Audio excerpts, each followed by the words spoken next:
Las opiniones aquí realizadas son responsabilidad de quien las emite y no reflejan la opinión de ninguna empresa o persona asociada a la industria cinematográfica. Los temas aquí presentados son para entretenimiento e información. Los derechos sobre las obras comentadas son propiedad de sus respectivos autores.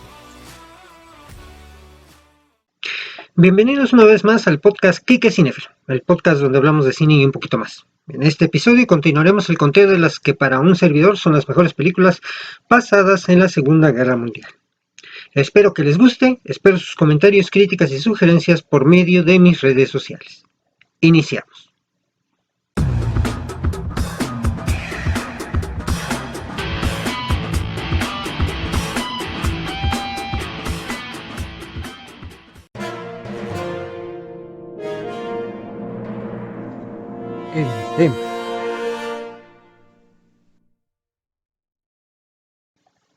Y bien, les doy un repaso de las primeras 5 películas mencionadas en el capítulo anterior. Como la número 10 estuvo El Gran Escape, como la 9, Dunkerque, la 8 fue Bastardos sin Gloria, 7 Hasta el Último Hombre y 6 El Pianista. Así que continuemos con este conteo. La número 5, El Gran Dictador. The Great Dictator. Es una película estadounidense de 1940 con guión, dirección y actuación de Charles Chaplin. Chaplin era el único cineasta en Hollywood que seguía realizando películas mudas cuando el sonido ya estaba plenamente implantado en el cine, y esta fue su primer película sonora. La obra es una feroz y controvertida condena del nazismo, del fascismo, del antisemitismo y de las dictaduras en general. En el momento de su estreno, los Estados Unidos todavía no habían entrado en guerra con la Alemania nazi. Chaplin desempeña ambos papeles principales, el de un despiadado dictador nazi y el de un barbero judío perseguido. El Gran Dictador fue popular entre el público y fue la película de mayor éxito comercial de Chaplin. Los críticos modernos también la han elogiado como una película históricamente significativa y como una importante obra de sátira. También se ha señalado que el barbero judío guarda muchas similitudes con el personaje más famoso de Chaplin, el vagabundo Charlotte. Aunque no se especifica si se trata de él o no, generalmente se considera que esta película es la última de Charlotte. El largometraje fue propuesto como candidato a 5 premios en la 13ª entrega de los premios Oscars, pero ninguno se llevó. En su autobiografía de 1964, Chaplin declaró que no podía haber hecho la película si hubiera sido consciente de la magnitud de los horrores de los campos de concentración nazis en ese momento. Se discute si esta es la última película de Charlotte. De ser así, sería la primera en la que habla, ya que en tiempos modernos solo se le oye cantar. La historia se desarrolla de la siguiente manera. Durante una batalla que tuvo lugar en los últimos meses de la Primera Guerra Mundial, un soldado judío del ejército de la nación de Tomania y barbero de profesión, Chaplin, salva la vida del oficial Schultz, protagonizado por Reginald Gardiner, ayudándolo a escapar en su avión, pero sufren un accidente y el avión se estrella. Ambos sobreviven, pero el soldado pierde la memoria. En ese momento llegan unos médicos que anuncian a Schultz que la guerra ha terminado y Tomania ha perdido. 20 años después, y todavía amnésico, el soldado escapa del hospital en el que ha permanecido todo ese tiempo y regresa a su ciudad, donde abre de nuevo su antigua barbería ubicada en el gueto, ignorando que los tiempos han cambiado.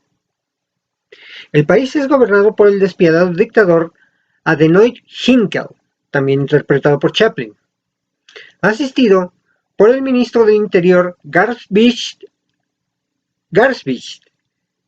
interpretado por Henry Danieli, y el ministro de Guerra Henring, interpretado por Billy Gilbert. Se hace una brutal discriminación de los judíos y se planea en secreto exterminar a la gente de pelo negro. El símbolo del régimen de Hynkel es la doble cruz, una una parodia de la esvástica nazi. Hinkel pronuncia sus discursos en un idioma macarrónico, imitación del alemán.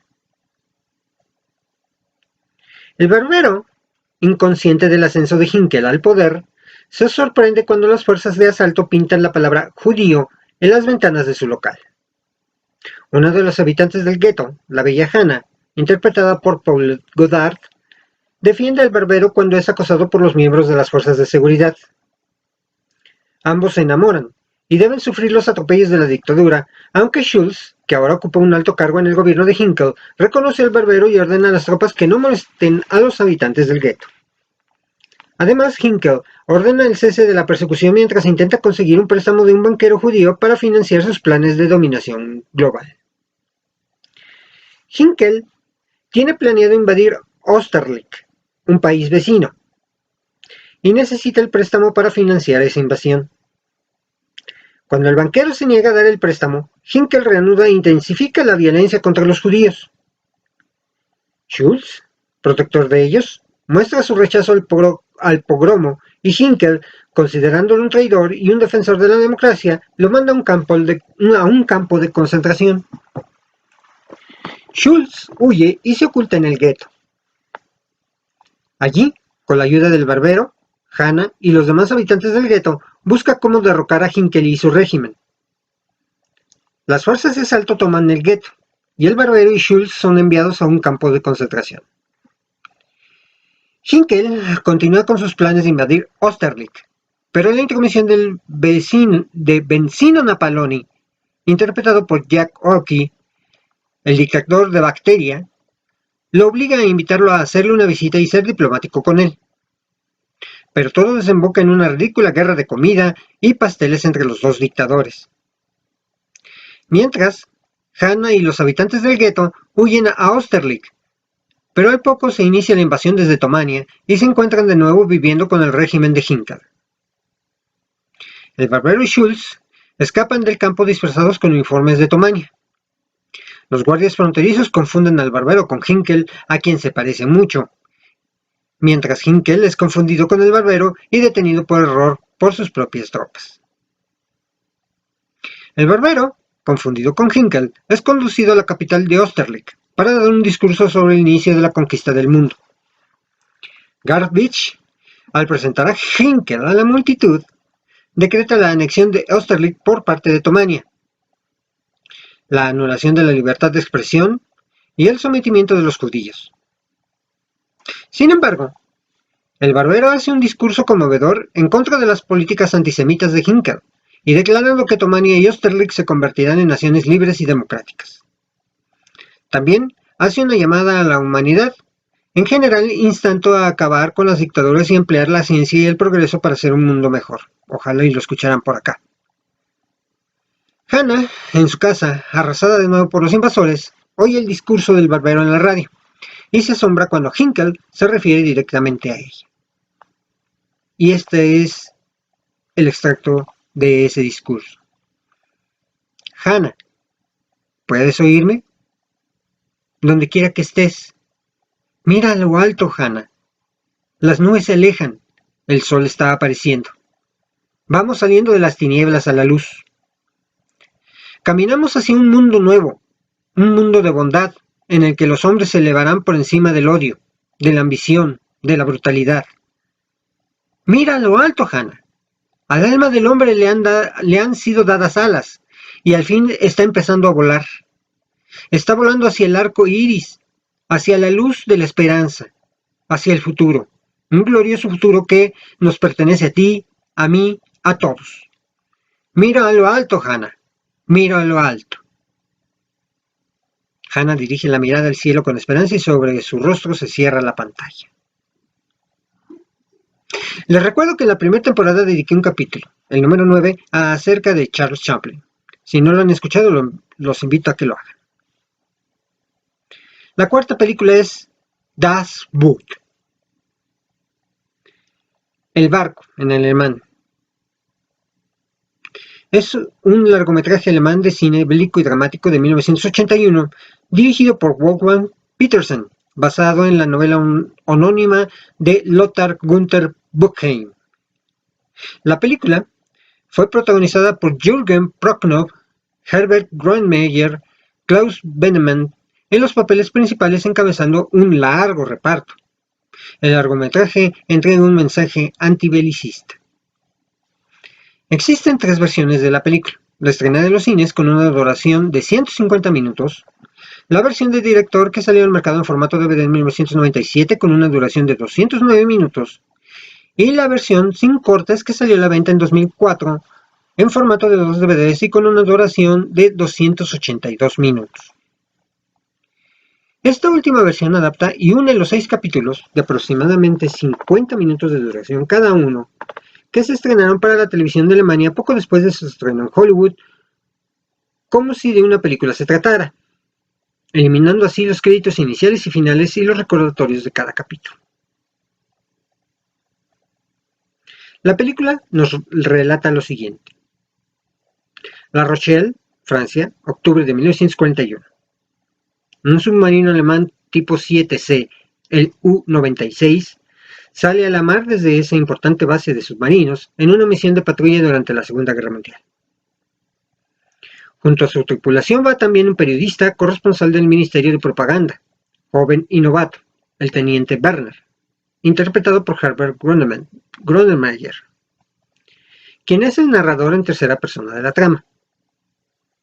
La tripulación está compuesta por un grupo de jóvenes marinos que viven días de angustia durante estas patrullas y que cuando están fuera de servicio se extralimitan y se desenfrenan, sabiendo que es posible que no regresen de la próxima misión.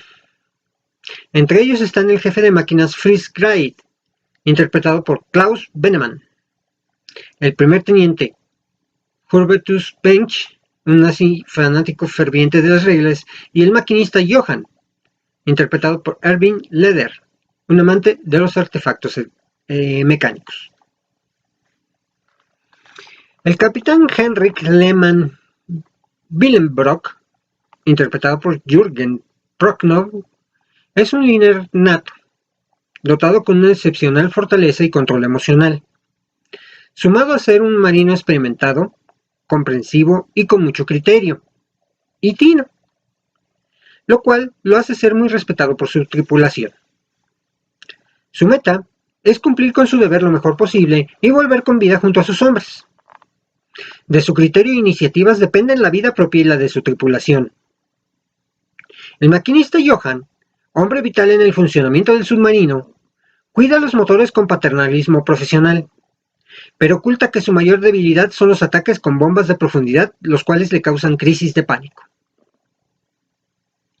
Las condiciones de vida a bordo son extremadamente agobiantes por el hacinamiento y la falta de espacio. Tras torpedear con éxito unos barcos de un convoy, emergen para comprobar con horror cómo los marinos británicos de un barco, aún a flote, arden vivos. También se ven obligados a abandonar a los supervivientes siguiendo órdenes preexistentes.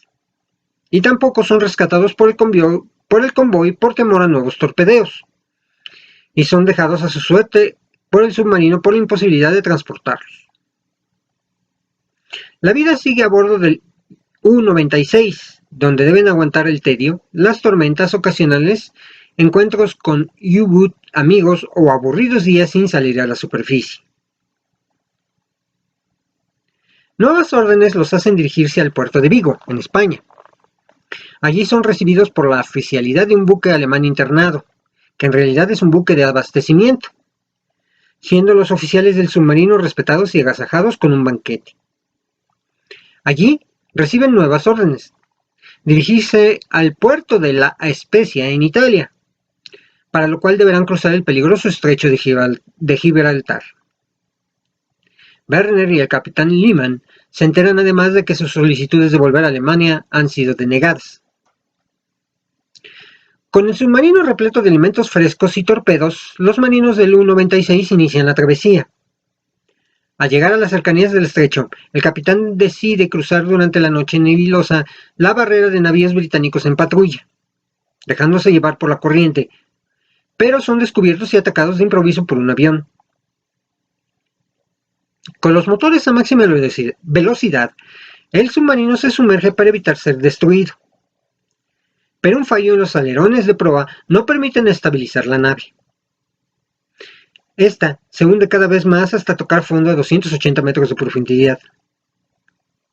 El aplastamiento del casco de fuerza provoca filtraciones y roturas en los conductos que inundan de agua el interior del buque, y el gas cloro de las baterías aplastadas en el hundimiento inunda el compartimento de máquinas, apareciendo el fantasma de la muerte por asfixia. Todo parece estar perdido, pero el liderazgo de su capitán crea el espíritu de lucha para sobrevivir actuando en equipo. La tarea es ardua y extenuante, casi ahogándose mientras luchan contra las filtraciones. Cada uno, a su modo, se convierte en héroe en lograr sus objetivos en respectivas áreas.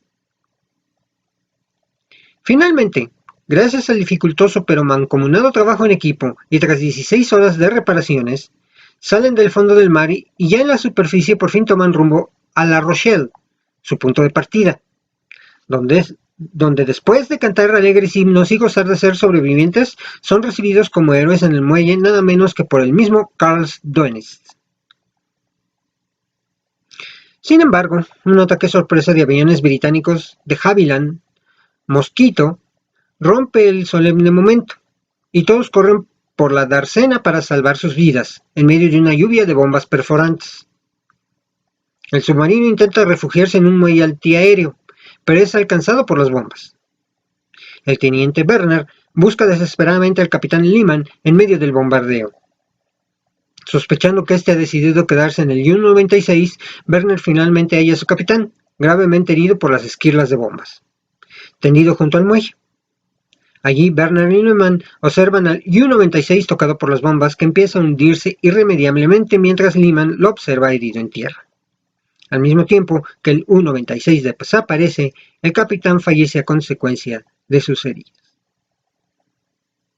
Esta película le dio oportunidad a su director de incursionar en el cine hollywoodense, Wolfgang Petersen. La número 3. La vida es bella. Quien niegue que con el final de esta cinta no lloró como Magdalena, es por demás un mentiroso o es alguien que no tiene sentimientos. La vida es bella. La vita è bella, en italiano. Es una película italiana dramática de 1997, escrita, dirigida y protagonizada por Roberto Benigni. Benigni interpreta a Guido Orifesi, un judío italiano dueño de una librería que debe emplear su fértil imaginación para proteger a su pequeño hijo de los horrores de un campo de concentración nazi. La historia está parcialmente basada en la experiencia real de Rubino Romeo Salmoni, un judío sobreviviente al Holocausto y que narró su experiencia en un libro titulado Al final derroté a Hitler, y en la experiencia del propio padre de Benigni, que pasó 2 años en un campo de prisioneros durante la Segunda Guerra Mundial. La película fue un éxito comercial y de crítica a nivel internacional, siendo galardonada con varios premios internacionales, destacando el Gran Premio del Jurado del Festival de Cannes, 9 David di Donatello en Italia y 7 nominaciones al Oscar, incluyendo a Mejor Película, convirtiéndola en la 6ª película de habla no inglesa en recibir dicha nominación, y siendo además la segunda vez que una película italiana compite por el Oscar en la categoría principal desde Il Postino en 1995. Así como también una nominación simultánea en las categorías de Mejor Película y Mejor Película Extranjera desde Z en 1969, aunque finalmente solamente ganaría 3 estatuillas en las categorías de Mejor Banda Sonora, Mejor Actor y Mejor Película Extranjera en la ceremonia de 1998. La película comienza con una voz en off diciendo: esta es una historia sencilla, pero no es fácil contarla. Como en una fábula hay dolor, y como una fábula está llena de maravillas y felicidad. En 1939, Guido Orifesi, interpretado por Roberto Benigni, un alegre, divertido y carismático joven italiano de origen judío, llega a la casa de su tío Eliseo en Arezzo para trabajar como camarero en su hotel. Ahí conoce a una joven y bella profesora llamada Dora, interpretada Nicoletta Braxky, que en la vida real es esposa de Benigni, de la cual éste se enamora inmediatamente y hace lo posible por conquistarla, llamándola princesa y saludando alegremente con la frase "Buenos días, princesa", o en italiano "Buongiorno, principessa". Esto lo hace cada vez que la ve, aunque resulta que ella es la prometida de un funcionario fascista local llamado Rodolfo. La primera mitad de la película muestra el cambio político que se está produciendo en el país. Guido imita la forma de caminar de los soldados nazis y parodia sus teorías racistas y pseudocientíficas. Un día, al hotel donde trabaja Guido llega un médico, el doctor Lessing, interpretado por Horst Buchholz, que enseguida se hace amigo suyo, ya que los dos son aficionados a las adivinanzas y pasan el tiempo planteándoselas el uno al otro. Cuando en el hotel se celebra la fiesta de compromiso de Rodolfo y Dora, Guido llega y le confiesa sus sentimientos por ella. Dora, que nunca ha estado verdaderamente enamorada de Rodolfo, se va con Guido en su caballo. Mientras todo esto ocurre, el avance del fascismo es cada vez más evidente. El negocio de Eliseo y su caballo aparecen frecuentemente cubiertos con pintadas y mensajes antisemitas. 6 años después, en 1945, Guido y Dora están casados y tienen un hijo llamado Giuseppe, interpretado por el niño Giorgio Cantarani. A pesar de la guerra y de la invasión nazi de Italia, siguen siendo felices. Guido abre una librería y Dora continúa con su trabajo como profesora.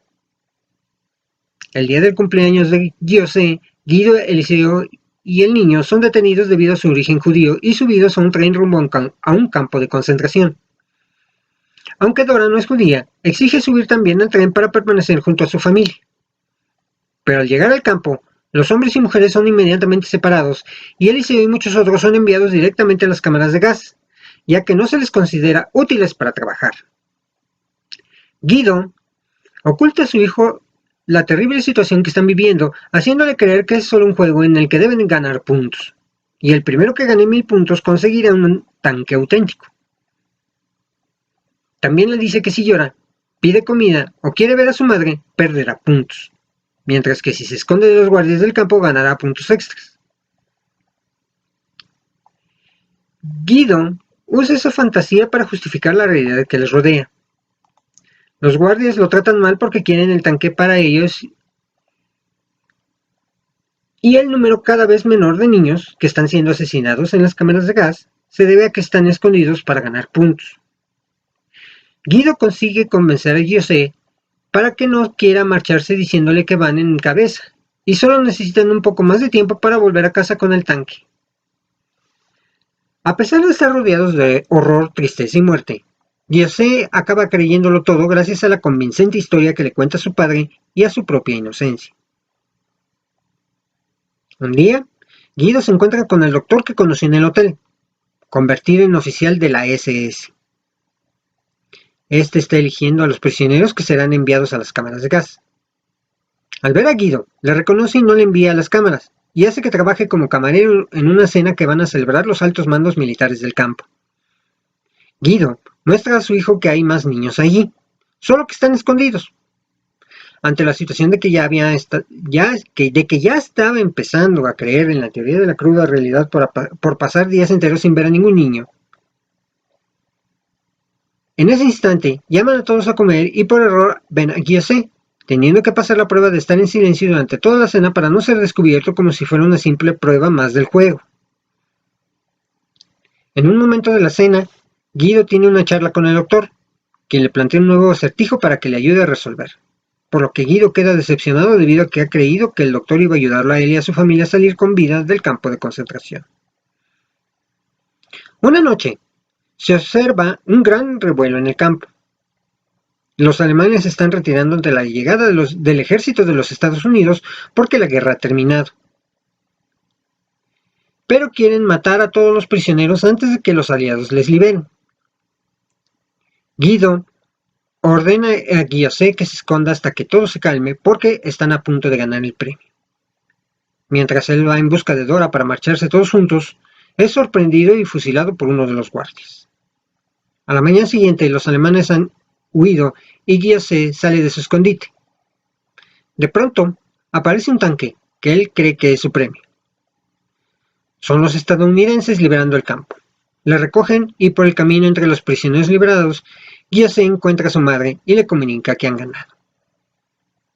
La voz en off del principio, que resulta ser la de Gyose adulto, termina diciendo: esta es mi historia.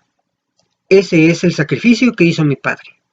Aquel fue el regalo que tenía para mí. El contexto histórico. La película comienza en el año 1939, asentado ya el fascismo en Italia. El fascismo cuajó gracias a los problemas sociales, paro y pobreza, prometiendo crear una Italia fuerte y unida, acabando con los judíos, y para ello exaltaba la violencia y el patriotismo. El antisemitismo representa una de las formas más extremas y violentas del racismo, responsable del genocidio de los judíos durante la Segunda Guerra Mundial. La idea del dominio de una raza superior, que constituía la base ideológica del Holocausto, engendró fenómenos de rechazo, de odios, de expulsiones y finalmente llevó al genocidio. Por regla general, este sentimiento de superioridad va acompañado de la convicción de que las otras razas suponen un peligro o son susceptibles de generar desórdenes sociales. Sniff, sniff. Bueno, ahora vamos a hablar de la película número 2, 12 al patíbulo. Es imprescindible hablar de los clásicos. El cine moderno nos ha dado grandes historias, pero el cine clásico igualmente nos ha traído relatos conmovedores. De hecho, creo yo que de haberse filmado con esos actores en la época moderna, hubieran adquirido la categoría de epopeyas visuales. The Dirty Dozen, traducida como 12 del patíbulo en España, Argentina, Colombia y Venezuela, es una película bélica de 1967 de la MGM, dirigida por Robert Aldrich y basada en la novela del escritor Erwin Nathanson, Filthy 13, o Los Sucios 13. La película ganó un premio de la Academia a los mejores efectos de sonidos, obteniendo además otras 3 candidaturas: mejor actor de reparto para John Cassavetes, mejor montaje y mejor sonido. La cinta nos narra la historia de el mayor Reisman, interpretado por Lee Marvin, de la OSS, Office of Strategic Services, un militar experto en la guerra de guerrillas y toda una eminencia en el sabotaje del enemigo. Este recibe la orden de realizar una misión suicida, y muy sucia, que se basa en convertir a un grupo de los más peligrosos presos, algunos condenados a muerte o con largas condenas, en la verdadera élite del ejército. La misión consiste en lanzar un grupo de paracaidistas cerca de una mansión en Rennes, Francia, en la que oficiales del ejército alemán tienen instalado un puesto de alto mando, centro vacacional y un fuerte de defensa. Esto sería tomarlo por sorpresa, dinamitar el sótano a fin de causar la muerte de la mayor cantidad de oficiales alemanes para desmoralizar el ejército alemán y por último huir si es posible. Una vez que ha conocido a sus hombres, con la ayuda del sargento de la policía militar Bouren, interpretado por Richard Jekyll, el mayor los entrena heterodoxamente, con mano dura pero justa, con lo que se gana la confianza del grupo, afrontando incluso a oficiales de mayor rango, con tal de demostrar que los buenos soldados siempre lo siguen siendo a pesar de sus errores. Cuando llega el momento, todos están preparados para llevar a cabo la misión, pero poco a poco se daña el plan y tienen que improvisar a fin de cumplir con esta. El reparto de esta película está compuesto por Lee Marvin como el mayor John Reisman, Ernst Borgnine como el mayor general Sam Worden, Charles Bronson, otra vez, como Joseph Vladislav, prisionero número 9, Jim Brown, el cantante James Brown, como Robert T. Jefferson, prisionero número 13, y aquí me voy a detener tantito diciéndoles que debido a la inclusión en esta película de el cantante James Brown, la producción tuvo la visita de un personaje célebre en aquel momento por ser antibelicista, un boxeador llamado Cassius Clay, o mejor conocido como Muhammad Ali. John Cassavetes como Victor R. Franco, prisionero número 11, Richard Jekyll como el sargento Clyde Bowden, George Kennedy como el mayor Max Armbruster, Trinity López como Pedro Jiménez, Ralph Maker como el capitán Stuart Kinder, Robert Ryan como el coronel Everett Darcher Breed, Telly Savalas como Archer Jim Maggot, abro paréntesis, Telly Savalas, conocido mejor por la serie Kojak, Donald Sutherland, sí, el papá de Kiefer, aparece como Vernon L. Pinko, Clint Walker como Samson Pussy, Robert Weber como el general de brigada James Denton, Tom Bussey como Milo Vladek, Ben Carlsen como S. Glenn Gelfin, prisionero número 4, Stuart Cooper como Roscoe Lever, Robert Phillips como el cabo Morgan, Colin Mayland como Seth K. Sawyer, Al Mancini como Tassos R. Bravo. Y bueno, es difícil, muy difícil dejar alguna cinta afuera. Por lo que les daré una pequeña lista de las películas con mi mención honorífica y que deben de ser vistas obligatoriamente por los cinéfilos para ampliar su espectro de conocimiento en este rubro cinematográfico. Escape a la Victoria. Victory. Evasión o Victoria en España. Es una película estadounidense de 1981 del género drama bélico, dirigida por John Huston y protagonizada por Michael Caine, Sylvester Stallone y Max von Sydow, acompañados de estrellas de fútbol como Bobby Moore, Paul von Himst, Osvaldo Ardiles y Kazimierz Deina y Pelé, entre otros. Trata sobre un grupo de prisioneros aliados en un campo de prisioneros de guerra nazi, no confundir con campo de concentración, durante la Segunda Guerra Mundial. La película está inspirada en un hecho real llamado el Partido de la Muerte. El 9 de agosto de 1942, el FC Start, un equipo de exjugadores del FC Dinamo de Kiev, en gran parte, se enfrentó al más potente equipo alemán, en la época en que Ucrania estaba ocupado por el Tercer Reich. Los jugadores del FC Start, a pesar de ser advertidos de que, en caso de vencer, serían ejecutados, ganaron y humillaron a los alemanes para el delirio colectivo. Una semana después, el 16 de agosto, el FC Start venció nuevamente a Ruck. Muchos de los jugadores ucranianos fueron arrestados, torturados y llevados a campos de concentración, donde posteriormente murieron varios de ellos. La siguiente mención honorífica es Los cañones de Navarone. Los cañones de Navarone, título original en inglés The Guns of Navarone, es una película británico-estadounidense de 1961, del género drama épico, dirigida por J. Leigh Thompson y protagonizada por Gregory Peck, David Niven y Anthony Quinn, basada en la novela homónima de 1957 de Alistair MacLean. Fue galardonada con el premio Oscar de 1962 a los mejores efectos especiales, con el premio de Globo de Oro de 1963 a la mejor película y a la mejor música, y con el premio Laurel de Oro de 1962 a la mejor película dramática, ocupando el tercer lugar en la categoría a la mejor actuación masculina, Gregory Peck. La película tuvo una secuela, Fuerza 10 de Navarone, de 1978.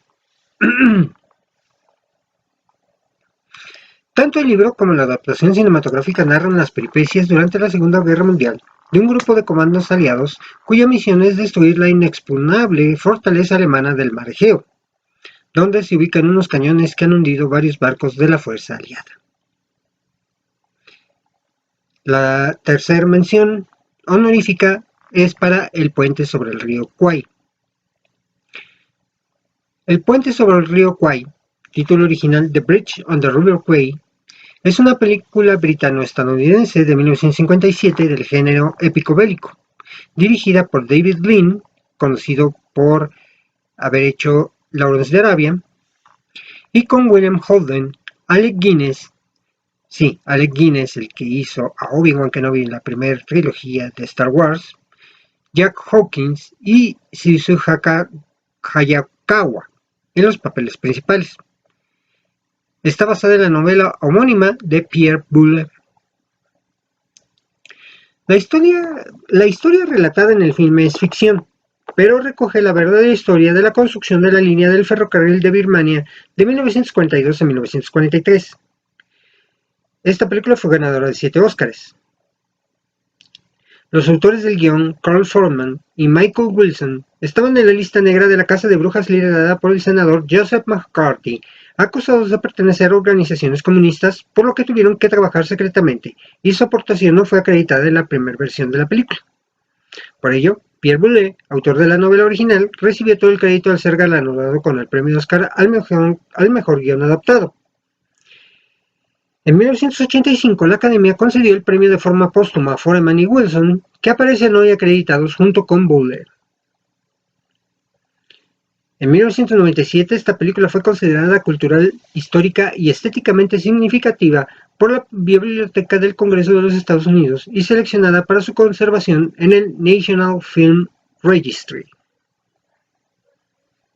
La siguiente mención honorífica es para Cartas desde Iwo Jima. Cartas desde Iwo Jima es una película estadounidense de 2006 producida y dirigida por Clint Eastwood, que junto a Banderas de Nuestros Padres completa el díptico de este director sobre la batalla de Iwo Jima, librada en el Océano Pacífico durante la Segunda Guerra Mundial. Protagonizada por Ken Watanabe, Kazunari Ninomiya y Tsuyoshi Ihara, Ryo Kase, Hidou Nakamura, Nae y Hiroshi Watanabe, Takumi Bando y Yuki Matsuzaki en los papeles principales. La película muestra la batalla desde la perspectiva japonesa. La siguiente mención honorífica es para Salvando al Soldado Ryan. Saving Private Ryan, su título en inglés, es una película bélica épica estadounidense estrenada en 1998 y ambientada en la invasión de Normandía durante la Segunda Guerra Mundial. Dirigida por Steven Spielberg y escrita por Robert Rodat, el filme destaca por su recreación muy realista de la guerra, especialmente en sus intensos 27 primeros minutos que narran el desembarco y asalto aliado de la playa de Omaha, el 6 de junio de 1944. La historia continúa con Tom Hanks como el capitán John H. Miller del ejército de los Estados Unidos y 7 hombres, interpretados por Tom Sizemore, Edward Burns, Barry Pepper, Vin Diesel, Giovanni Ribisi, Adam Goldberg y Jeremy Davis, en búsqueda de un paracaidista, el soldado James Francis Ryan, Matt Damon, que ha perdido a sus 3 hermanos en combate. La película es una coproducción entre DreamWorks Pictures, Paramount Pictures, Amblin Entertainment y Mutual Film Company. DreamWorks distribuyó la película en Norteamérica y Paramount internacionalmente. Y la siguiente mención honorífica y por último, Super Secreto. Y como ejemplo de que también un hecho histórico puede ser fuente de comunicidad, está esta cinta llamada Top Secret, también conocida como Super Secreto en Hispanoamérica. Es una película estadounidense filmada en 1984, interpretada por Val Kilmer en su primer largometraje, Lucy Goodrich, Omar Sharif, Peter Cushing, Michael Gough, Jeremy Kemp y dirigida por David Zucker, Jim Abrams y Jerry Zucker. La película es una parodia de los musicales protagonizados por Elvis Presley y las películas de espías de la época de la Segunda Guerra Mundial. Y hemos llegado a la número 1, pero antes de hablar de ella, vamos a un rapidísimo corte. Volvemos. Síguenme en mis redes sociales. Facebook, diagonal, Quique Cinéfilo. Twitter, @cinéfiloquique. En Instagram, @Quique_cinéfilo. Busca mis videos en el canal de YouTube Quique Cinéfilo. Dale a la campanita y suscríbete. Y estoy disponible en Spotify, Google Podcast y Apple Podcast. Regresamos con la número 1, con la película número 1, que es La Lista de Schindler. La lista de Schindler, título original en inglés Schindler's List, es una película estadounidense de 1993 del género de drama histórico basada en la novela El arca de Schindler del escritor australiano Thomas Keneally, dirigida y coproducida por Steven Spielberg, con guión de Steve Sailen. El filme relata un periodo de la vida de Oskar Schindler, un empresario de etnia alemana que salvó de morir en el Holocausto a más de 1000 judíos polacos durante la Segunda Guerra Mundial, empleándolos como trabajadores de sus fábricas. Los papeles protagónicos son interpretados por Liam Neeson como Schindler, Ralph Fiennes como el oficial de la SS Amon Gott y Ben Kingsley como el contable judío Itzhak Stern. Desde 1963 se estaban barajando ideas para recrear en el cine la historia de los llamados judíos de Schindler. Paul de Fiverberg, que fue uno de esos judíos, convirtió en su misión vital contar la historia de Schindler. Steven Spielberg se interesó por los hechos después de que Sid Sheinberg, directivo de Universal Pictures, le enviara una reseña crítica sobre el arca de Schindler. La productora Universal compró los derechos de la novela, pero Spielberg, que no se veía preparado para dirigir una historia sobre el Holocausto, trató de pasar el proyecto a otros directores antes de decidirse finalmente a dirigirlo él. El rodaje de la película tuvo lugar en Cracovia, Polonia, durante 72 días en el año 1993. Spielberg filmó en blanco y negro y le dio un tono documental en busca de conferir realismo a la historia. El director de fotografía, Janusz Kaminski, quiso dar a las imágenes de la película un sentido atemporal. John Williams compuso la galardonada banda sonora y el violinista Isaac Perlman interpretó el tema principal. El estreno de la lista de Schindler se celebró el 30 de noviembre de 1993 en Washington, D.C., y el estreno en salas de cine en Estados Unidos el 15 de diciembre. Considerada por muchos como una de las mejores películas en la historia del cine, el filme de Spielberg fue también un éxito de público que recaudó $321.2 millones en todo el mundo. Fue galardonada con 7 premios Oscar, entre ellos Mejor Película, Mejor Director, Mejor Guión Adaptado y Mejor Banda Sonora, así como muchas otras distinciones, entre ellos 7 premios BAFTA y 3 premios de Globo de Oro. En 2004, la Biblioteca del Congreso de Estados Unidos la seleccionó para su preservación en el Registro Nacional de Cine, y en 2007 el American Film Institute la incluyó en el puesto 8 de su lista de las 100 mejores producciones estadounidenses de la historia. La película se desarrolla de la siguiente manera. En Cracovia, durante la Segunda Guerra Mundial, las tropas alemanas de ocupación han forzado a los judíos polacos a vivir recluidos en un gueto. El empresario Oskar Schindler, interpretado por Liam Neeson, de etnia alemana y miembro del partido nazi, llega a la ciudad decidido a hacer fortuna y comienza a sobornar a diversos oficiales de las Fuerzas Armadas alemanas y de las SS. Asimismo, adquiere una fábrica para producir menaje esmaltado.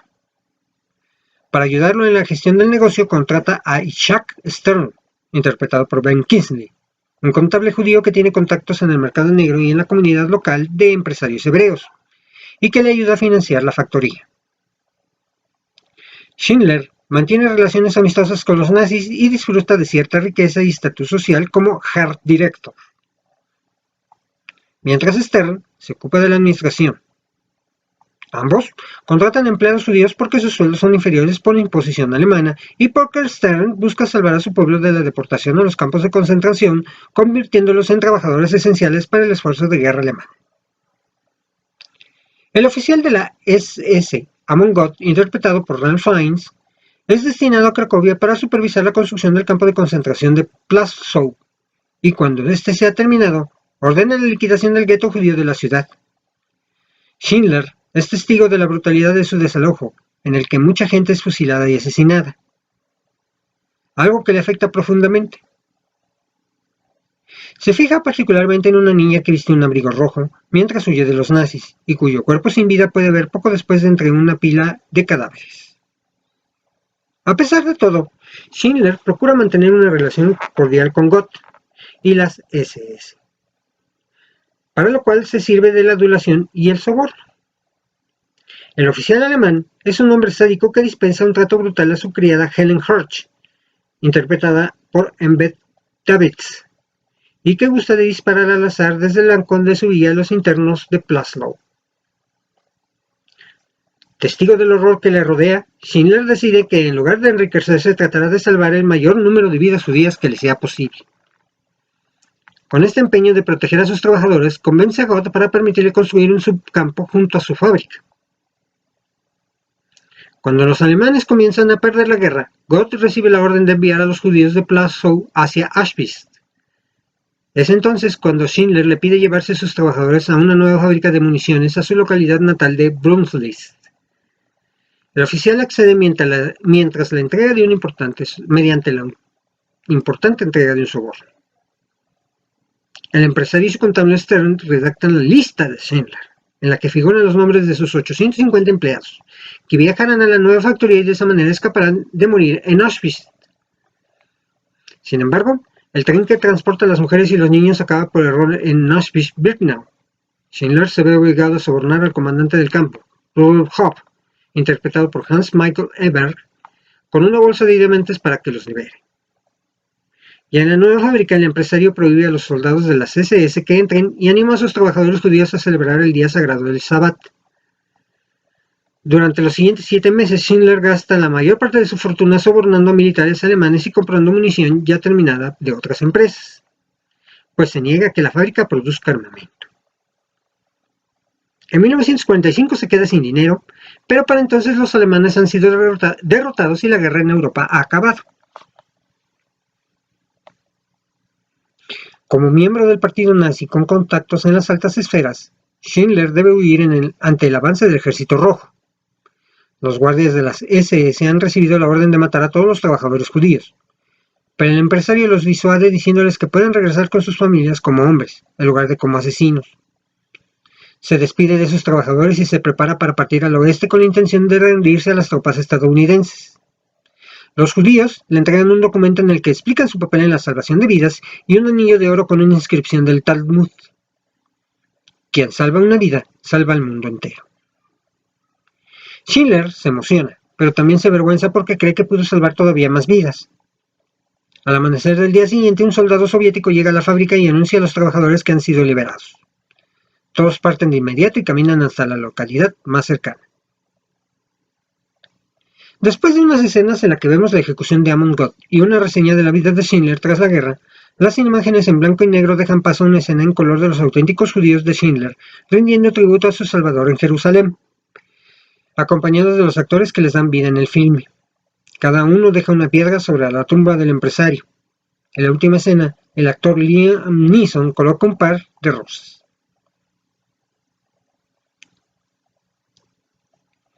Filmar la lista de Schindler fue algo muy emotivo para Steven Spielberg, porque el tema tratado le obligaba a rememorar pasajes de su infancia, como el antisemitismo que tuvo que encarar. Le sorprendió no llorar cuando visitó Auschwitz, sino que se sintió lleno de indignación. El director fue uno de los muchos miembros del equipo que no se vio con fuerzas para presenciar el rodaje de la escena en que los judíos ancianos son obligados a correr desnudos delante de los médicos nazis que están seleccionando los que serán enviados a la muerte en Auschwitz. Spielberg comentó que se sintió más cómodo como un reportero que como un cineasta. Él diseñaba las escenas y luego veía los acontecimientos desarrollarse, como un espectador en lugar de un creador de cine. Varias actrices sufrieron crisis de ansiedad durante la escena de la ducha, entre ellas una mujer que había nacido en un campo de concentración. Spielberg, su esposa Kate Shapson y sus 5 hijos vivieron en una casa alquilada a las afueras de Cracovia durante el rodaje. Tiempo después, el director agradeció a su mujer por rescatarme durante 92 días seguidos, cuando las cosas se volvieron demasiado insoportables. El actor Robin Williams lo telefoneó para darle ánimos, dado el dramatismo del rodaje del filme. Además, Spielberg empleaba cada tarde varias horas en el montaje de Parque Jurásico, película que tenía su estreno programado para junio de 1993. En algunas escenas, el director quiso que se hablara en los idiomas alemán y polaco para recrear la sensación de estar en el pasado. De hecho, en un principio consideró hacer la película enteramente en estos idiomas con subtítulos, pero decidió que la lectura requiere mucha atención. Podría ser haber sido una excusa para quitar los ojos de la pantalla y mirar a otro lado. Pues bien, así es como hemos llegado al final de este tema. Algunas de estas películas pudieran ser tema para hablar de ellas en un solo episodio, o tratar de ellas en un episodio entero, por lo que analizaré de cuál hablarles y les dedicaré, por supuesto, ese tiempo. Espero sus comentarios, sugerencias y críticas en las redes sociales de este podcast, donde los leeré con gusto y espero me den su opinión acerca de este tema, de los que ya hemos tratado y sugerencias de los que quisieran que se trate. Así pues, continuamos.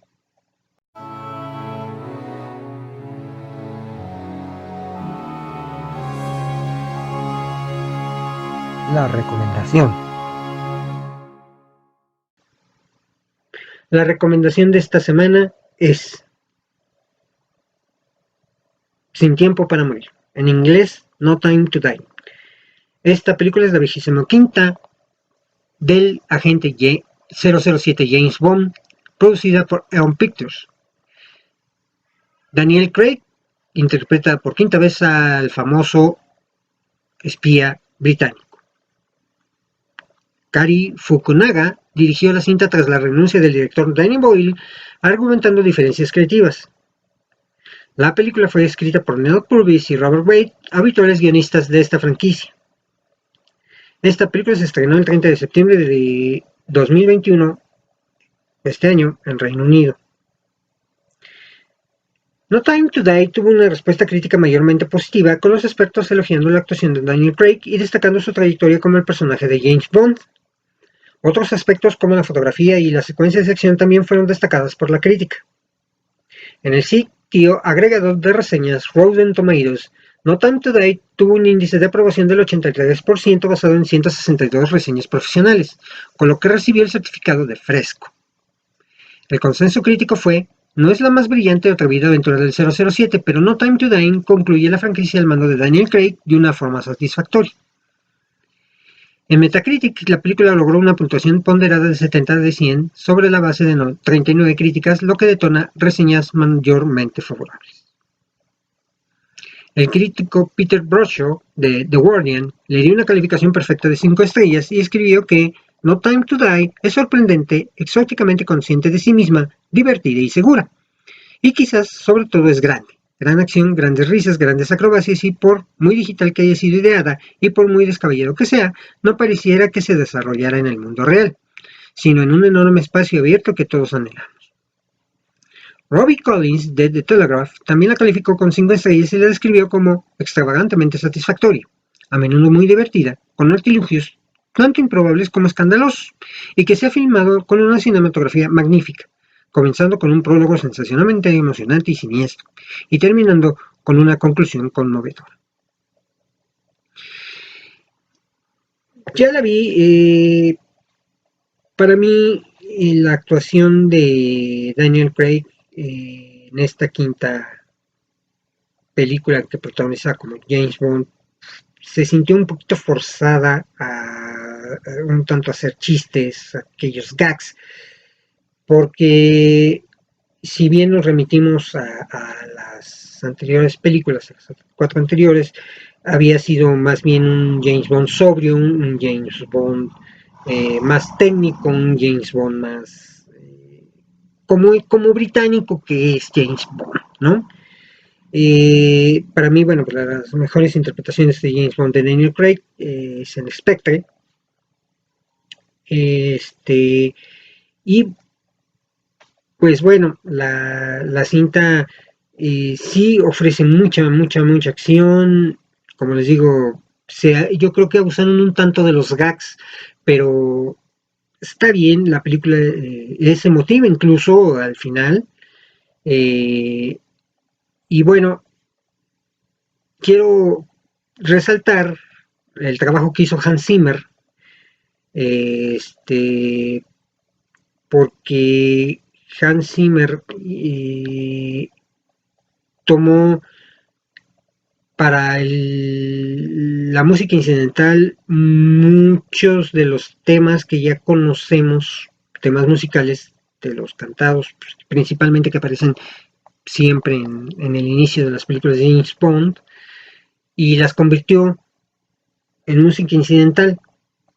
Y también quiero resaltar el uso de la canción que ya había sido tema de una película de James Bond al final de la película, precisamente dándole ese como que cierre a las actuaciones de Daniel Craig, esta canción titulada We Have All the Time of the World, tenemos todo el tiempo del mundo, que de hecho fue de la película Al Servicio Secreto de Su Majestad y que vuelve a utilizarse para iniciar los créditos finales de esta película. Entonces, pues creo yo que No Time to Die no fue la mejor despedida de Daniel Craig como James Bond y también nos deja con la duda de si el agente 007 seguirá siendo James Bond o no y si seguirá viendo franquicia sobre todo. No se ha decidido si hay un nuevo James Bond, se habla de que pudiera ser Idris Elba, de que pudiera ser este el actor que hacía Loki, ay se me fue su nombre, pero siempre se me ocurre esto, eh, pero en fin, se barajean varios nombres, incluso también al que le hace el nuevo Superman también se me olvidó su nombre, bueno, ¿para qué les digo? Pero bueno, espero que les guste No Time to Die, yo la disfruté, es una película palomera, para mi gusto es una película de 3.5 estrellas.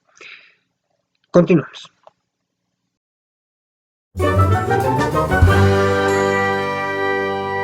La frase cinematográfica. La frase cinematográfica de esta semana es: pensamos demasiado y sentimos muy poco. Lo dice Charles Chaplin en la película El Gran Dictador, una de las partes más emotivas de este discurso final en esta cinta, de la cual ya hablamos en este programa.